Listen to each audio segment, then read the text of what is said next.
Hello everyone, आप सभी का बहुत बहुत स्वागत है। आज जो हम लोग करने वाले हैं वो सेट नंबर 9 करने वाले हैं। तो चलिए स्टार्ट करते हैं आज का session. Set number 9, test series number 9। ठीक है, इसका पीडीएफ टेलीग्राम में मिलेगा, लिंक डिस्क्रिप्शन में अवेलेबल है। तो चलिए स्टार्ट करते हैं क्वेश्चन नंबर 1 से।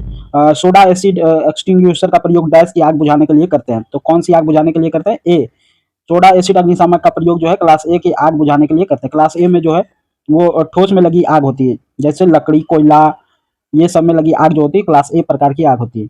क्लास बी में जो होता है वो द्रव में लगी आग। क्लास सी में जो आग होती है वो गैस में लगी आग। क्लास डी में जो आग होती है वो आपका बिजली में लगी आग कहलाती है। ठीक है, नेक्स्ट है कि फॉर्म टाइप अग्निशामक में कौन सा रसायन प्रयोग किया जाता है? फॉर्म टाइप अग्निशामक में कौन सा रसायन प्रयोग किया जाता है? तो सोडियम कार्बोनेट और अल्युमिनियम सल्फेट। तो सोडियम कार्बोनेट, अल्युमिनियम सल्फेट कहाँ पे है? ऑप्शन नंबर ए जो हो जाएगा करेक्ट आंसर हो जाएगा। फॉर्म टाइप अग्निशामक जो का उपयोग जो है बिजली से लगी आग बुझाने के लिए करते हैं। फॉर्म टाइप अग्निशामक का प्रयोग जो है बिजली से लगी आग बुझाने के लिए करते हैं। ठीक है ना। नेक्स्ट सवाल की ओर चलते हैं। नेक्स्ट है कि तापमान की एसआई इकाई क्या है? तो तापमान की एसआई इकाई क्या है? केल्विन है। क्या है? केल्विन। राइट आंसर जो होगा ऑप्शन नंबर सी हो जाएगा। तापमान की एसआई इकाई केल्विन है। नेक्स्ट सवाल की ओर चलते हैं। नेक्स्ट सवाल की ओर चलते हैं। नेक्स्ट सवाल क्या कहता है? किसे मापने के लिए साइन बार का प्रयोग करते हैं? तो साइन बार को किसे मापने के लिए करते हैं? टेपरी। तो जॉब का कौन एंगल मेजरमेंट के लिए साइन बार का माप करते हैं? साइन बार जो होता है वो साइन बार किसके सिद्धांत पर कार्य करता है? साइन बार जो होता है त्रिकोणमिति के सिद्धांत पर कार्य करता है। किसके? त्रिकोणमिति के सिद्धांत पर। त्रिकोणमिति के सिद्धांत पर कार्य करता है। साइन बार जो होता है त्रिकोणमिति के सिद्धांत पर कार्य करता है। ठीक है ना। नेक्स्ट सवाल की ओर चलते हैं। कहता है डैश के साथ आमतौर पर मापन में विभाजनी सेट करते हैं। किसके साथ विभाजनी को सेट किया जाता है? तो इस्पात मापनी के साथ विभाजनी को सेट करते हैं। किसके साथ? इस्पात मापनी के साथ विभाजनी को क्या किया जाता है? सेट किया जाता है। ठीक है ना। तो राइट आंसर जो हो जाएगा ऑप्शन नंबर सी हो जाएगा। नेक्स्ट, डैश के लिए स्क्राइबर का उपयोग किया जाता है। तो स्क्राइबर क्या है? स्क्राइबर एक मार्किंग टूल है, तो मार्किंग के लिए ही होगा। तो इसमें राइट आंसर क्या हो जाएगा? बी नंबर, मार्किंग के लिए। स्क्राइबर का उपयोग किस लिए करते हैं? मार्किंग के लिए। इसकी लंबाई जो सामान्यतः होती है 150 mm से लेकर 150 mm से लेकर 200 mm तक होता है। कितना होता है? 150 से लेकर 200 mm तक का स्क्राइबर मार्केट में मिलता है। ठीक है ना। नेक्स्ट सवाल की ओर चलते हैं। निम्नलिखित में से कौन सा संयोजन सेट का हिस्सा नहीं है? संयोजन सेट का कौन सा हिस्सा नहीं है? तो संयोजन सेट का 3 भाग होता है। संयोजन सेट का कॉम्बिनेशन सेट इसको इंग्लिश में कहते हैं। कॉम्बिनेशन सेट का 3 भाग होता है। पहला स्क्वायर हेड। क्या होता है? Square head. पहला आता है स्क्वायर हेड। दूसरा जो होता है वो क्या होता है? स्क्वायर हेड पहला। दूसरा जो होगा वो क्या होगा? Protector head. प्रोटेक्टर हेड और सेंटर हेड। क्या होता है? Centre head. तो यहाँ पे सॉकेट स्पिनर दे दिया, तो कौन सा हिस्सा नहीं है? सॉकेट स्पिनर तो है ही नहीं। स्टील रूल जो है ये हिस्सा है। स्टील रूल जो होता है ये हिस्सा है। ठीक है ना। Square head, centre head, steel rule भी हिस्सा है। तो यहाँ पे सॉकेट स्पिनर हिस्सा नहीं होगा।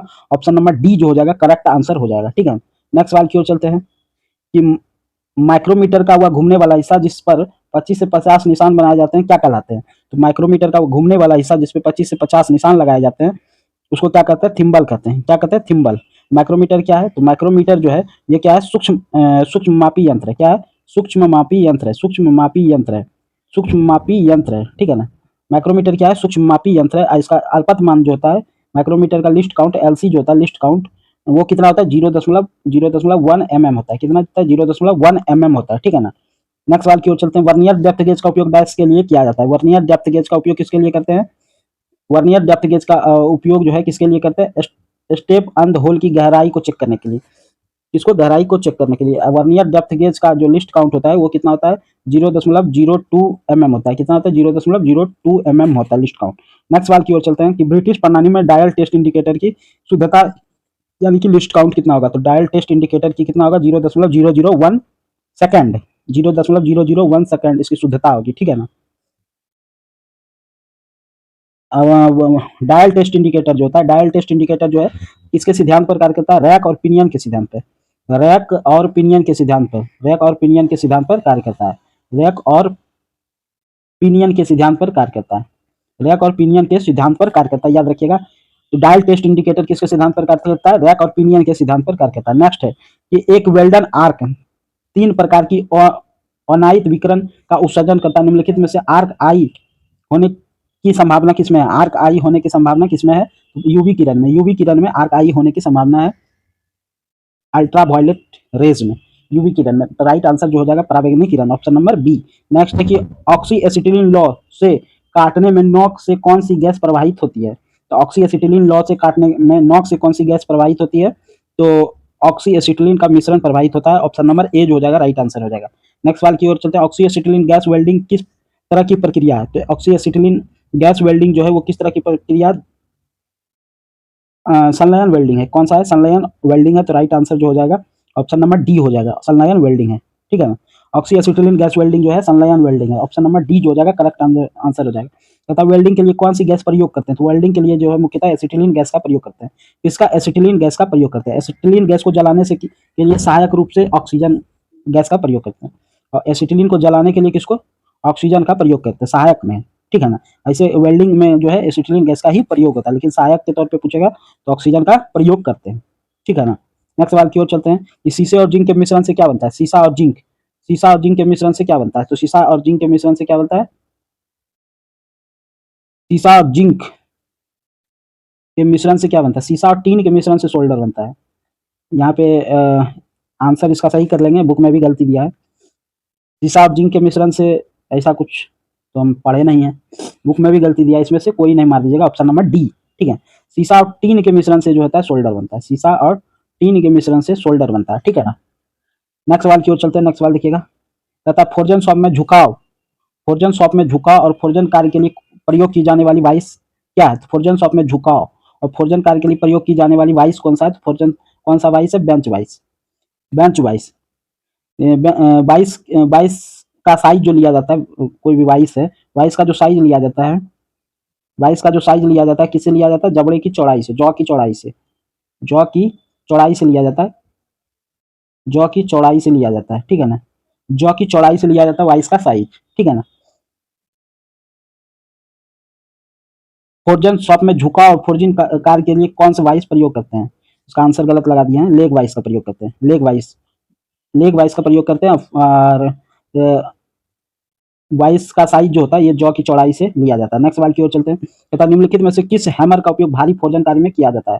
तो किस हैमर का प्रयोग करते हैं? स्लेज हैमर का। स्लेज हैमर का प्रयोग जो है भारी, स्लेज हैमर का प्रयोग जो होता है भारी फोर्जन कार्य में किया जाता है। स्लेज हैमर का जो सामान्यतः वजन होता है 2 से 10 केजी होता है। कितना होता है? 2 से 10 केजी।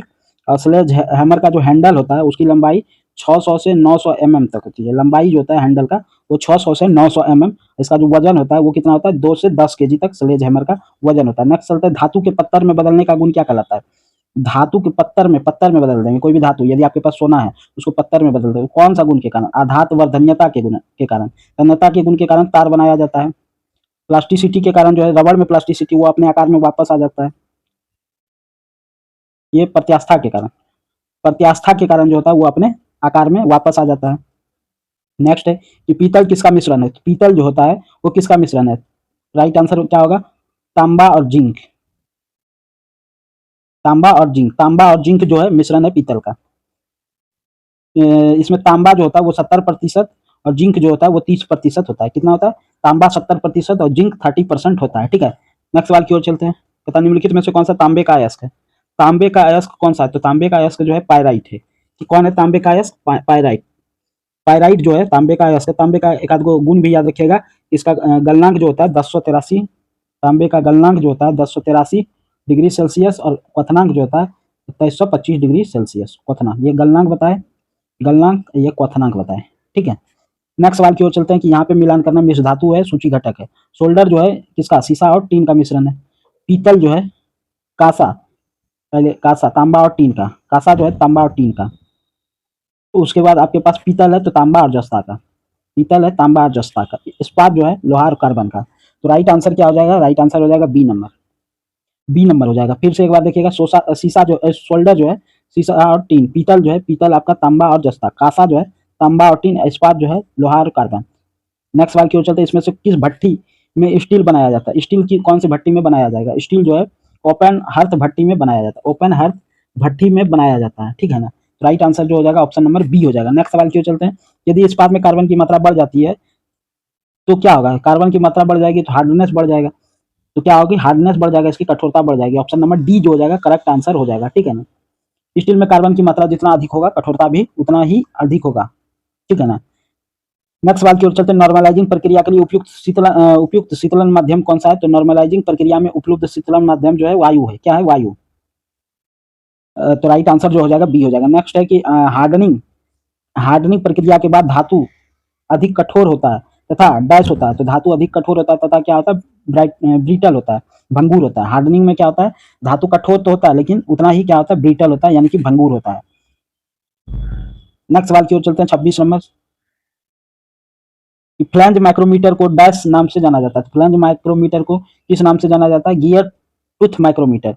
किस नाम से जाना जाता है, गियर टूथ माइक्रोमीटर। तो राइट आंसर हो जाएगा फ्लैंज माइक्रोमीटर को किस नाम से जाना जाता है, गियर टूथ माइक्रोमीटर के नाम से जाना जाता है। नेक्स्ट सवाल की ओर चलते हैं। नेक्स्ट सवाल है आपके पास कि यदि डी बाह्यतम व्यास है और छोटी डी अल्प छोटकी व्यास है, एल जो है वो टेपरित वर्कपीस की लंबाई है, तो टेपरित अर्ध अंतर्गत कौन अल्फा द्वारा दिया जाता है। तो यहाँ पे बाहरी व्यास डी है, तो टेपरित अर्ध अंतर्गत कोण का फॉर्मूला क्या होगा, तो अल्फा बराबर जो होगा वो क्या होगा, अल्फा बराबर जो टेन अल्फा बराबर जो होता है, फॉर्मूला देखिएगा, टेन अल्फा बराबर जो होता है वो क्या होता है, बड़ी डी माइनस छोटी डी बटे में एल। ठीक है ना। तो यहाँ से अल्फा बराबर खाली निकालना, एंगल निकालना है ना आपको, तो अल्फा बराबर जो हो जाएगा वो क्या होगा, टेन इनवर्स उसके बाद बड़ी डी माइनस छोटी डी बटे में एल। तो ऐसा ऑप्शन कहाँ पे है, तो ऐसा ऑप्शन है बी नंबर में। बी नंबर जो हो जाएगा राइट आंसर हो जाएगा। नेक्स्ट सवाल की ओर चलते हैं। टूल का वह हिस्सा जहाँ कर्तन छोर बनाई जाती है क्या कहलाता है।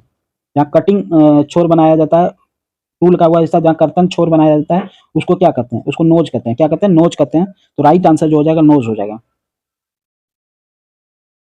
तो राइट आंसर क्या हो जाएगा, नोज हो जाएगा। नेक्स्ट सवाल की ओर चलते हैं कि निम्नलिखित गैर पारंपरिक मशीनिंग प्रक्रमों को अनुरूप पदार्थ निष्कासन क्रियाविधि से मेल कराएं। ये मशीनिंग प्रक्रिया है, ये मशीनिंग प्रक्रिया है, और ये वाला क्या है, पदार्थ निष्कासन की क्रियाविधि। तो रासायनिक मशीनिंग से क्या होता है, तो रासायनिक मशीन से संचारी अभिक्रिया होता है। क्या होता है, संचारी अभिक्रिया होता है। उसके बाद इलेक्ट्रो रासायनिक मशीनिंग से क्या होता है, इलेक्ट्रो रासायनिक मशीनिंग से आयन विस्थापन होता है। क्या होता है, आयन विस्थापन होता है। फिर विद्युत विसर्जन मशीनिंग से क्या होता है, विद्युत विसर्जन मशीनिंग से जो होता है वो होता है संलग्न और वाष्पीकरण।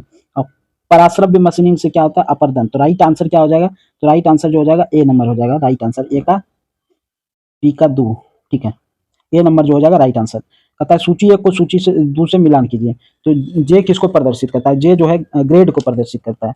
जे जो है किसको प्रदर्शित करता है, ग्रेड को। ग्रेड यानी कि कोटि, ग्रेड यानी कि कोटि। उसके बाद तंतु आकार जो है, तंतु आकार जो है साइज, तंतु आकार जो है ये 60 जो है तंतु आकार को प्रदर्शित करेगा। अपघर्ष का प्रकार जो है, अपघर्ष का प्रकार जो है ए प्रदर्शित करेगा, और संरचना की संख्या जो है ये प्रदर्शित करेगा। तो राइट आंसर क्या बनेगा, option number D. Option number D correct answer हो जाएगा। नेक्स्ट सवाल की ओर चलते हैं कि किस बॉन्ड में बने ग्राइंडर द्वारा जॉब को उच्च फिनिशिंग दी जाती है। किस बॉन्ड में बने ग्राइंडर द्वारा जॉब को उच्च फिनिशिंग दी जाती है, सैलक बॉन्ड। सैलक बॉन्ड को जो है किससे दर्शाते हैं, ई से दर्शाते हैं। ठीक है ना। रबड़ बॉन्ड को आर से दर्शाते हैं, रबर बॉन्ड को किससे दर्शाते हैं, आर से। विट्रीफाइड बॉन्ड को वी से दर्शाते हैं, और सिलिकेट बॉन्ड को जो है, सिलिकेट बॉन्ड को एस से दर्शाते हैं। ठीक है ना, एस से प्रदर्शित करते हैं, सिलिकेट बॉन्ड को एस से प्रदर्शित करते हैं। नेक्स्ट सवाल की ओर चलते हैं। कहता है डेरिक्स एक प्रकार की स्टेशनरी क्रेन है। डेरिक्स क्या है, एक प्रकार की स्टेशनरी क्रेन है। तो भारी मशीनों को उतारने व चढ़ाने के लिए इसका उपयोग करते हैं। तो गिन पोल डेरिक प्रयोग की जाती है किसके लिए, गिन पोल डेरिक किसके लिए प्रयोग करते हैं, हल्के लोड के लिए। किसके, हल्के लोड को उठाने व उतारने व चढ़ाने के लिए गिन पोल का प्रयोग करते हैं। तो राइट आंसर ए हो जाएगा। नेक्स्ट सवाल की ओर चलते हैं। यूनिवर्सल कपलिंग डैश वर्ग में आता है। यूनिवर्सल कपलिंग किस वर्ग में आता है, यूनिवर्सल कपलिंग कौन से वर्ग में आता है, तो लचीला कपलिंग है। क्या है, लचीला कपलिंग है। यूनिवर्सल कपलिंग जो होता है इसको हुक कपलिंग भी कहते हैं। यूनिवर्सल कपलिंग को क्या कहते हैं, हुक कपलिंग भी कहते हैं। क्या कहते हैं, हुक कपलिंग भी कहते हैं। ठीक है ना। तो ये एक प्रकार का लचीला कपलिंग है। तो राइट आंसर हो जाएगा।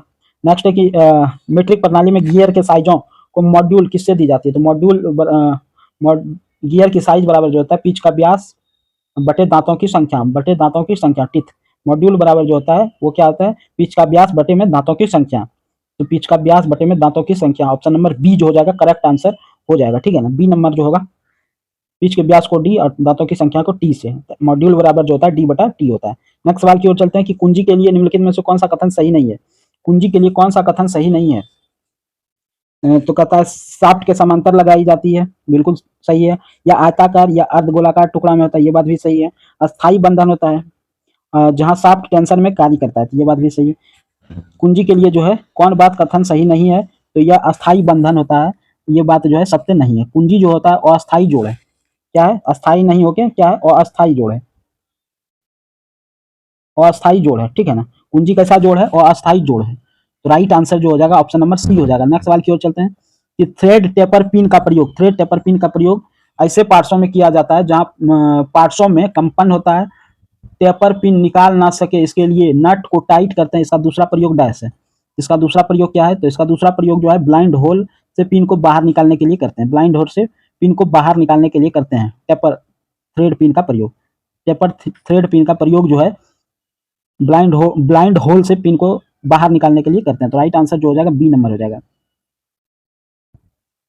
नेक्स्ट सवाल की ओर चलते हैं। कहता है एक स्पर गियर में 3 mm के मॉड्यूल के साथ 60 संख्या में दांत कटी हुई है, तो बाहरी व्यास की गणना कीजिए, बाहरी व्यास की गणना कीजिए। बाहरी व्यास बराबर जो होता है, बाहरी व्यास बराबर जो होता है वो फार्मूला होता है क्या, पिच वृत्त का व्यास, पिच वृत्त का व्यास, पिच वृत्त का व्यास, व्यास प्लस में क्या होगा, दो गुना मॉड्यूल, दो गुना मॉड्यूल, मॉड्यूल को एम से लिख दिए। तो पिच वृत्त का व्यास कितना होता है, तो पिच वृत्त का व्यास अभी तुरंत आपको बताए कि मॉड्यूल बराबर जो होता है वो डी बटा टी होता है, मतलब व्यास बटा दांतों की संख्या तीत। तो व्यास निकालना है तो क्या होगा, मॉड्यूल गुना तीत होगा, एम गुना टी होगा। तो यहाँ पे टी दिया है कितना 60 और एम कितना दिया 3, तो 60 दिया 180 हो गया, 180 प्लस, तो पिच वृत्त का व्यास हो गया आपका 180 प्लस 2 गुना मॉड्यूल, तो 2 गुना 3, मॉड्यूल कितना है 3, तो यहाँ क्या हो गया 180 प्लस 6 186 mm। तो यहाँ पे बाहरी व्यास की गणना करना था, कितना हो जाएगा 186 mm। नेक्स्ट है कि 28 प्लस माइनस 0.5 mm के रूप में अभिहित छिद्र का सहिष्णुता टॉलरेंस ज्ञात कीजिए। तो इसका निम्नतम सीमा उच्चतम सीमा का अंतर निकालना है। होल का टॉलरेंस क्या होता है, होल का अधिकतम सीमा क्या होगा 28.05 और न्यूनतम सीमा क्या होगा, न्यूनतम सीमा जो हो जाएगा वो कितना हो जाएगा 27.50। 28 में 0.5 घटाएंगे 27.50, तो इसका अंतर कितना था 1 mm का अंतर होगा, कितना का 1 mm का अंतर होगा। तो राइट आंसर जो हो जाएगा बी नंबर हो जाएगा। नेक्स्ट है कि कंपोनेंट पर आवश्यक सरफेस फिनिश ड्राइंग में चिन्हों द्वारा दर्शाया जाता है, नीचे दिए गए सरफेस फिनिश चिन्ह का क्या अर्थ है। ये जो सरफेस फिनिश चिन्ह दिया हुआ है इसका अर्थ क्या है, तो इसका अर्थ क्या है, मटेरियल को मैशनिंग करने का चयन स्वतंत्र है, मटेरियल की मैशनिंग करने का चयन स्वतंत्र है, इसका अर्थ यही है। सरफेस फिनिशिंग का कुछ लाभ है, सरफेस फिनिशिंग करने से क्या होता है, घर्षण कम होता है, क्या होता है, घर्षण कम होता है, घर्षण जो होता है कम होता है, ठीक है ना, पार्ट्स कम घिसता है। उसके बाद क्या होता है, मशीन की स्पीड बढ़ जाती है, सरफेस फिनिशिंग बढ़िया रहेगा तो मशीन की स्पीड बढ़ जाएगी, इसका मशीन का जीवन काल भी बढ़ जाता है, और सबसे बड़ी बात जो है कि घर्षण कम होता है सरफेस फिनिशिंग, ठीक है ना। नेक्स्ट सवाल की ओर चलते हैं कि नकल थ्रेड के क्रेस्ट व रूट अर्ध गोलाई में होता है जिसका रेडियस होता है, तो रेडियस बराबर जो होता है, रेडियस जो होता है 1/4 इंटू क्या होता है, पिच होता है, 1/4 इंटू पिच होता है, तो 1/4 इंटू पिच, रेडियस जो होगा वो किसके बराबर होगा 1/4 इंटू पिच के होगा, ठीक है ना, नकल थ्रेड में। नेक्स्ट सवाल की ओर चलते हैं कि मल्टी स्टार्क थ्रेड के कर्तन हेतु निम्नलिखित में से कौन सी विधि का उपयोग किया जाता है, तो कौन सी विधि का उपयोग करते हैं, तो चेंज गियर ट्रेन के प्रथम ड्राइव का विभाजन करना, कंपाउंड रेस्ट के ऊपरी स्लाइड को नए स्थान में ले जाना, और क्या खंचित फेस प्लेट का उपयोग करके, ये तीनों विधि उपयोग करते हैं, ऑप्शन नंबर डी जो हो जाएगा करेक्ट आंसर हो जाएगा। मल्टी स्टार थ्रेड के कर्तन हेतु कौन कौन सी विधि का उपयोग करते हैं, पहला जो होता है चेंज गियर ट्रेन के प्रथम ड्राइव का विभाजन करना, पहला, ये बात क्या है, सही है। कंपाउंड रेस्ट के ऊपरी स्लाइड को नए स्थान में ले जाना, ये बात भी क्या है, सही है। तो तीनों बात सही है, तो आंसर क्या हो जाएगा उपरोक्त में सभी, ठीक है। नेक्स्ट सवाल की ओर चलते हैं कि इनसाइड माइक्रोमीटर में थिम्बल के ऊपर क्या होता है, इनसाइड माइक्रोमीटर में थिम्बल के ऊपर क्या होता है बताना है, इनसाइड माइक्रोमीटर में थिम्बल के ऊपर क्या होता है, तो थिम्बल के ऊपर फिक्स्ड एनविल होता है, क्या होता है, फिक्स्ड एनविल होता है, आंसर जो हो जाएगा बी हो जाएगा। इनसाइड माइक्रोमीटर के थिम्बल के ऊपर जो होता है क्या होता है, फिक्स्ड एनविल होता है, और इसका अल्पत मान जो होता है वो कितना होता है 0.01 mm होता है, 0.01 mm होता है। तो राइट आंसर जो हो जाएगा इसका बी नंबर हो जाएगा। नेक्स्ट है कि सॉलिड पंच का प्रयोग डैश में किया जाता है, तो सॉलिड पंच का उपयोग जो है, सॉलिड पंच का प्रयोग किस में किया जाता है, सॉलिड पंच का उपयोग जो है किसमें करते हैं, ब्लैक स्मिथिंग में, ब्लैक स्मिथिंग में सॉलिड पंच का प्रयोग करते हैं। तो राइट आंसर जो हो जाएगा ऑप्शन नंबर ए हो जाएगा। ब्लैक स्मिथिंग में किसका प्रयोग करते हैं? सॉलिड पंच का उपयोग करते हैं। तो राइट आंसर ए हो जाएगा। नेक्स्ट सवाल की ओर चलते हैं। नेक्स्ट सवाल देखिएगा क्या कहता है, इसमें से किस रिवेट का उपयोग जूतों के फीतों के लिए छिद्र बनाने के लिए करते हैं? तो जूते में, जूता का फीता में छिद्र होता है ना, जूता में छोटा छोटा छिद्र होता है जिसमें फीता लगाते हैं। छिद्र बनाने के लिए किस कौन से रिवेट का प्रयोग करते हैं? तो कौन सा रिवेट का? खोखली रिवेट का। कौन से रिवेट का प्रयोग करते हैं? खोखली रिवेट का प्रयोग करते हैं। खोखली रिवेट का प्रयोग करते हैं। राइट आंसर जो हो जाएगा ऑप्शन नंबर एक। नेक्स्ट चलते हैं क्वेश्चन नंबर 45। 45 नंबर क्वेश्चन क्या कहता है कि विभिन्न व्यास वाले दो पाइपों के युग्म करने के लिए डैश का प्रयोग करते हैं। तो विभिन्न व्यास वाले दो पाइपों को, दोनों का व्यास जो अलग अलग है, एगो का छोटा है एगो बड़ा है, तो क्या करेंगे? विभिन्न व्यास वाले दो पाइपों को युग्म करने के लिए किसका प्रयोग करेंगे? रिड्यूसर का प्रयोग करेंगे। किसका? रिड्यूसर का प्रयोग करेंगे, लघु कारक का प्रयोग करेंगे। तो राइट आंसर जो होगा ऑप्शन नंबर डी हो जाएगा। ठीक है ना। नेक्स्ट सवाल की ओर चलते हैं। कहता है कि 6 मीटर से 40 मीटर तक की गहराई से पानी निकालने के लिए डैश पंप का उपयोग करते हैं। तो 6 मीटर से 40 मीटर तक गहराई निकालने के लिए किसका प्रयोग करते हैं? जेट पंप का उपयोग करते हैं। जेट पंप का उपयोग करते हैं। आंसर क्या हो जाएगा? बी नंबर करेक्ट आंसर हो जाएगा। जेट पंप का उपयोग करते हैं। नेक्स्ट सवाल क्या है कि पाइप को मोड़ने के लिए डैश का प्रयोग करते हैं। पाइप को मोड़ने के लिए किसका? पाइप बेंडिंग मशीन का प्रयोग करते हैं। किसका करते हैं? पाइप बेंडिंग मशीन का प्रयोग करते हैं। तो राइट आंसर जो हो जाएगा ऑप्शन नंबर बी हो जाएगा, पाइप बेंडिंग मशीन। नेक्स्ट है कि लौह एवं अलौह धातु, लौह एवं अलौह धातु में बोर की सुपर फिनिशिंग के लिए किस प्रक्रिया का उपयोग करते हैं? लौह एवं अलौह धातु की बोर की सुपर फिनिशिंग के लिए किस धातु को किस प्रक्रिया का सुपर फिनिशिंग करना ना, होनिंग जो है एक फिनिशिंग प्रक्रिया है, तो होनिंग का प्रयोग करेंगे। ठीक है ना। सुपर फिनिशिंग के लिए क्या करेंगे? होनिंग का प्रयोग करेंगे। तो राइट आंसर हो जाएगा। नेक्स्ट है कि एक प्रचालन जिसमें कम व्यास के छिद्र की साइज तथा फिनिशिंग होती है उसको क्या कहते हैं? तो उसको क्या कहते हैं? तो राइट आंसर जो हो जाएगा लेपिंग कहेंगे। एक प्रचालन जिसमें कम व्यास के छिद्र की साइज तथा फिनिशिंग होती है, साइजिंग तथा फिनिशिंग, उसको उसको क्या कहते हैं? लेपिंग। तथा चूड़ियां काटने वाला डाई निम्न में से किस पदार्थ का बना होता है? डाई देखें, कभी आपका चापाकल खराब हो जाएगा ना, तो वो जो चापाकल बनाने वाला आता है वो डाई लेके आता है। आपका यदि नीचे वाला पाइप जो निकला हुआ है, इसका ये वाला टूट गया पाइप, तो वो डाई वाई लेके आता है, उस पर चूड़ी काटता है, तब चापाकल लगाता है। तो इसका राइट आंसर जो हो जाएगा क्या हो जाएगा? हाई कार्बन स्टील होता है। क्या होता है? चूड़ी काटने वाला डाई जो होता है वो हाई कार्बन, ये बाहरी चूड़ी काटता है, और टैप से क्या करते हैं? आंतरिक चूड़ी। डाई से डाई से क्या करते हैं? बाहरी चूड़ी काटते हैं, बाहरी चूड़ी काटते हैं, बाहरी चूड़ी काटते हैं। चूड़ी समझ रहे हैं?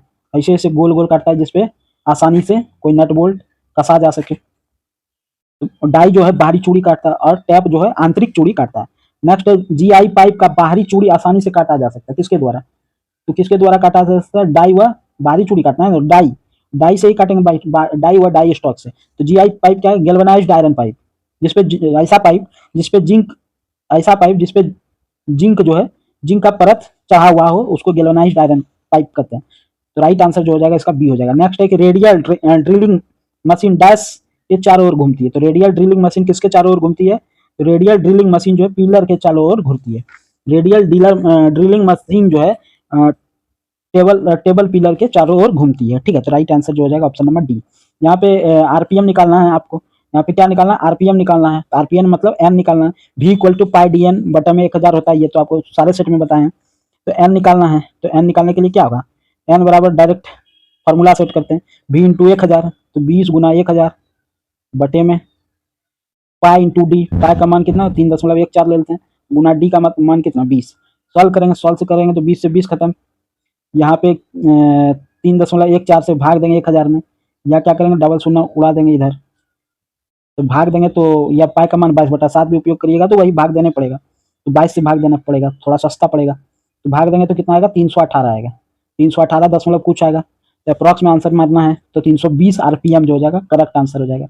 ऐसे फार्मूला जो होता है, घूर्णन स्पीड बराबर जो होता है, कटिंग स्पीड बराबर जो होता है पाई डी एन बटे में क्या होता है? 1000। अब आपके पास क्या दिया हुआ है? 20 mm का ड्रिल बिट, यहाँ पे कटिंग कटिंग स्पीड भी दिया हुआ है, और आपके पास डायमीटर दिया हुआ है, एम निकाल लीजिएगा। जिग और फिक्सर का उपयोग किए जाने वाले बेलनाकार जॉब के लिए विशेष लोकेटिंग डिवाइस कौन सा है? जिग और फिक्सर के उपयोग किए जाने वाले बेलनाकार जॉब के लिए विशेष लोकेटिंग डिवाइस कौन सा है? तो विशेष लोकेटिंग डिवाइस जो है वी ब्लॉक है। क्या है? V block. जिग जिग जो होता है, जिग कटिंग टूल को कटिंग लाइन पर क्या करता है? गाइड करता है। जिग जो है ये कटिंग टूल को गाइड करता है। गाइड करता है। नेक्स्ट सवाल की ओर चलते हैं। इस चित्र में दर्शाए गए डिवाइडर का प्रकार बताना है। तो ये डिवाइडर जो है, ये कौन सा डिवाइडर है? स्प्रिंग डिवाइडर है। क्या है? स्प्रिंग डिवाइडर है। तो राइट आंसर जो हो जाएगा ऑप्शन नंबर बी हो जाएगा। डिवाइडर जो होता है वो क्या होता है? मार्किंग टूल होता है। क्या होता है? मार्किंग टूल होता है। मार्किंग टूल होता है। डिवाइडर क्या है? मार्किंग टूल है। ठीक है, नेक्स्ट सवाल की ओर चलते हैं। नेक्स्ट सवाल क्या है? तथा रीमर को फिनिश छिद्र से हमेशा डैश से हटाया जाता है। रीमर को फिनिश्ड छिद्र से हमेशा हटाया जाता है, किसके द्वारा? तो रीमर को फिनिश्ड छिद्र से ड्रिल दबाव से हटाया जाता है। राइट आंसर जो हो जाएगा, ड्रिल दबाव से हटाया जाता है। रीमर जो है एक मल्टी पॉइंट टूल है। क्या है रीमर? मल्टी पॉइंट टूल है। मल्टी पॉइंट टूल है। आप सोचते होंगे कि बहुत कम डिस्कशन करा रहे हैं, इसका कारण है, पीछे दो को वीडियो एक एक घंटे का हो गया था, एक एक घंटे का, इसमें बहुत सारा कमेंट आने लगा कि सर जो है थोड़ा फास्ट कीजिए, जो कि 30-35 मिनट का वीडियो हो, ठीक है ना। इसीलिए हम एक एक दो दो पॉइंट को जो इंपॉर्टेंट रहता है वही बताते हैं। नेक्स्ट है, सामान्यतः ड्रिल होल में रीमिंग अलाउंस कितना रखा जाता है? तो ड्रिल होल में रीमिंग अलाउंस जो रखा जाता है प्लस माइनस 0.005 mm रखा जाता है। ऑप्शन नंबर बी जो हो जाएगा करेक्ट आंसर हो जाएगा, रीमिंग अलाउंस। रीमिंग अलाउंस कितना रखा जाता है? प्लस माइनस 0.005 mm रखा जाता है। नेक्स्ट सवाल की ओर चलते हैं कि फाइल में निम्नलिखित भागों में कौन सा भाग कठोरीकृत एवं पायनित नहीं होता है? तो कौन सा भाग फाइल का नहीं होता है? टैंग नहीं होता। टैंग जो होता है ना फाइल का, ये वाला पार्ट जो हैंडल के अंदर डालते हैं उसको टैंग कहते हैं। ये भाग जो है तो कठोरीकृत नहीं किया जाता है, ठीक है ना। फाइल का बहुत सारा पार्ट है, जैसे फेस है, टिप या पॉइंट है। यदि पूरा फाइल बनाए हम, यदि हम फाइल बनाए, ये देखिए ये फाइल है, इसको क्या कहते हैं? टैंग कहते हैं। इसके ऊपर हैंडल लगाते हैं, हैंडल को जो कसते हैं उसको फेरूल से कसते हैं, इसका गोलाकार होता है फेरूल, फेरूल से कसते हैं। उसके बाद जो होता है ये पॉइंट जो होगा, ये पॉइंट, ये क्या कहलाएगा? टिप या पॉइंट कहलाएगा।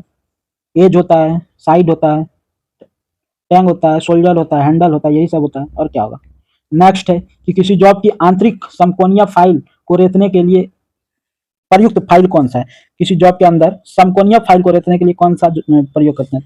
तो समकोण को रेतना है तो स्क्वायर फाइल का प्रयोग करेंगे। तो राइट आंसर जो हो जाएगा डी नंबर हो जाएगा, स्क्वायर फाइल का उपयोग करेंगे। ये सब हाई कार्बन स्टील से बना होता है, ठीक है ना। फाइल का निर्मित सामान्यतः डैश से, फाइल का निर्माण किससे किया जाता है? तो फाइल का निर्माण जो है हाई कार्बन स्टील से किया जाता है, HCH, HCS high carbon steel से किया जाता है। तो राइट आंसर क्या हो जाएगा? B number. क्या हो जाएगा? B number. नेक्स्ट है कि बेंच बाइस के स्पिंडल में होता है, बेंच बाइस के स्पिंडल में क्या होता है? स्पिंडल में भी चूड़ी, बटरेस चूड़ी, वर्गाकार चूड़ी या एकमे चूड़ी, क्या होता है? वर्गाकार चूड़ी होता है। क्या होता है? बेंच बाइस के स्पिंडल में वर्गाकार चूड़ी होता है। बेंच बाइस का जो साइज लिया जाता है वो जॉ की चौड़ाई से, किससे? जॉ की चौड़ाई से, जॉ की चौड़ाई से लिया जाता है बेंच बाइस का साइज। नेक्स्ट है कि ग्रेड ए भी ब्लॉक, ग्रेड ए भी ब्लॉक हार्ड ग्रेड स्टील के बने होते हैं तथा डैश लंबाई में मिलते हैं। तो कितने लंबाई में मिलते हैं? तो 100 mm की लंबाई में मिलते हैं। कितना लंबाई में? 100 mm की लंबाई में मिलते हैं। भी ब्लॉक प्राय जो होता है ग्रेड ए का और ग्रेड बी का होता है, दो ही ग्रेड का भी ब्लॉक होता है, ग्रेड ए और ग्रेड बी का। ग्रेड ए वाले का जो लंबाई होता है 100 होता है। नेक्स्ट सवाल की ओर चलते हैं। नेक्स्ट सवाल कहता है मशीन उपकरण में स्नेहक का उपयोग करने का मुख्य उद्देश्य क्या है? स्नेहक का उपयोग जो होता है, स्नेहक मुख्यतः 3 प्रकार का होता है, ठोस, द्रव्य, द्रव्य और गैस स्नेहक होता है। इसका उद्देश्य क्या होता है? उद्देश्य होता है पदार्थों के बीच घर्षण को कम करना। यहाँ पे दिया है ऑप्शन नंबर डी जो हो जाएगा, संसर्ग करने वाले भागों के बीच घर्षण को कम करना इसका मेन उद्देश्य होता है। तो राइट आंसर जो हो जाएगा, करेक्ट आंसर जो हो जाएगा वो डी हो जाएगा। नेक्स्ट सवाल की ओर चलते हैं। तरल पदार्थ की श्यानता किसको प्रतिरोधन प्रदान करता है? तो तरल पदार्थ की श्यानता जो है वो किसको प्रतिरोधन प्राप्त करता है? प्रवाह को, फ्लो को प्रतिरोधन प्रदान करता है। किसी स्नेहक का जो महत्वपूर्ण गुणवत्ता क्या होता है? श्यानता होता है। किसी भी स्नेहक का महत्वपूर्ण गुणवत्ता क्या होता है? श्यानता होता है। महत्वपूर्ण गुणवत्ता स्नेहक का क्या होता है? श्यानता होता है। नेक्स्ट है कि बियरिंग अक्ष से समकोण पर स्थित भार डैश होता है। तो बियरिंग अक्ष से समकोण स्थित भार क्या होता है? रेडियल होता है। क्या होता है? रेडियल होता है। बियरिंग अक्ष से समकोण पर स्थित भार जो होता है वो क्या होता है? रेडियल होता है। बियरिंग का कुछ उद्देश्य है, सबसे पहला उद्देश्य है कि घिसाव को कम करना। बियरिंग क्या करता है? घिसाव को कम करता है, ठीक है ना, सबसे महत्वपूर्ण जो है कार्य। नेक्स्ट है, यदि बियरिंग का बाह्य रूप मजबूत करना हो तो कौन सी पद्धति अपनानी पड़ेगी? बाह्य रूप मजबूत करना है तो कौन सी? केस हार्डनिंग की पद्धति। तो सतह को क्या करना पड़ेगा? कड़ा करना पड़ेगा। केस हार्डनिंग के लिए कार्बोराइजिंग सबसे प्रयुक्त है। केस हार्डनिंग, सतह को क्या करें? हार्ड करेंगे। कहता है बुश बियरिंग के टुकड़े हो जाने का मुख्य दोष क्या है? तो बुश बियरिंग टुकड़ा हो गया, इसका मुख्य उद्देश्य क्या है बताइएगा। बुश बियरिंग जो है टुकड़े हो जाने का सबसे मुख्य दोष क्या है? तो सबसे मुख्य दोष क्या है? शाफ्ट और बियरिंग के बीच अधिक क्लियरेंस हो जाने के कारण बुश बियरिंग का टुकड़ा हो जाता है। बुश बियरिंग का टुकड़ा कैसे होता है? शाफ्ट और बियरिंग के बीच अधिक क्लियरेंस होने के कारण। तो राइट आंसर जो हो जाएगा सी नंबर हो जाएगा। नेक्स्ट है एक रखरखाव मुक्त बैटरी। रखरखाव मुक्त बैटरी मतलब समझ रहे हैं, मेंटेनेंस नहीं होता, जिस बैटरी का मेंटेनेंस नहीं होता है, मेंटेनेंस नहीं होता है, मेंटेनेंस फ्री बैटरी, रखरखाव मुक्त बैटरी जो है इससे क्या होता है? पहला है कि लेड एंटीमनी प्लेट ग्रिड रखता है, एसिड नहीं रखता है, वाटर नहीं रखता है, या लेड कैल्शियम प्लेट ग्रिड रखता है। मेंटेनेंस फ्री बैटरी यदि आपको चाहिए तो उसमें क्या होता है? लेड कैल्शियम प्लेट ग्रिड रखता है। रखरखाव मुक्त बैटरी जो होता है इस बैटरी में जो होता है, बैटरी का प्लेट जो होता है लेड कैल्शियम का बना होता है, लेड कैल्शियम का बना होता है। यदि आपको रखरखाव मुक्त यानी कि ऐसा बैटरी चाहिए, ऐसा बैटरी आपको घर में चाहिए जिसको देखभाल करने का कोई ज़रूरत नहीं है, पूरा मेंटेनेंस फ्री रहे, उसको मेंटेनेंस करने की कोई ज़रूरत नहीं है, उसको देखभाल ये सब जो घर में इन्वर्टर वाला बैटरी आता है आपके पास, उसमें तो पानी वानी डालना पड़ता है ना, उसका मेंटेनेंस करना पड़ता है। आपको चाहिए कि बिना मेंटेनेंस का बैटरी मिल जाए, उस पर कोई मेंटेनेंस न करना हो, तो उसके लिए लेड कैल्शियम प्लेट बैटरी होता है, उसका उपयोग करते हैं। तो डी आंसर हो जाएगा। वैसे बैटरी जो होता है दो प्रकार का होता है। बैटरी जो होता है, मिटाते हैं इसको, क्वेश्चन अच्छा था। बैटरी जो है, बैटरी दो प्रकार का होता है। एक होता है lead acid battery, lead acid battery. दूसरा जो होता है वो क्या होता है? Alkaline battery, alkaline battery. Alkaline battery में वाटर डालते हैं, एल्कलाइन वाटर डालते हैं, 50 रुपये में 5 लीटर आता है, अपने घर में भी होगा आपका इन्वर्टर, उसका रख रखाव करना पड़ता है। लेकिन ये वाला लेड बैटरी जो होता है इसका कोई रख रखाव नहीं, सूखा बैटरी होता है, इसका कोई रख रखाव नहीं होता है। बैटरी दो प्रकार का होता है, एक होता है लेड एसिड बैटरी, एक होता है एल्कलाइन बैटरी, ठीक है ना। नेक्स्ट सवाल की ओर चलते हैं। पीपीई का फुल फॉर्म क्या है? पीपीई का फुल फॉर्म क्या होता है? Personal protective equipment, personal protective equipment. Option number B जो हो जाएगा राइट आंसर हो जाएगा।